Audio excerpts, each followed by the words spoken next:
अविद्या कौन अविद्या नाम भितर देहबोध ज्ञान रोचे आत्मबोध ज्ञान आसुना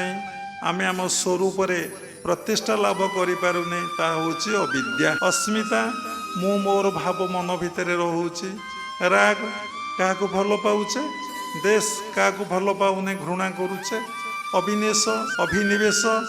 आम भितर मृत्युर भय रोचे सब मृत्यु भय आम काले मरीजा कि डायबिटीज टे भोग देले ना ना मोर सुगार बढ़ी भय कौन भय ना काले बढ़ी। प्रहलाद को तांको पिता हिरण्यकश्यप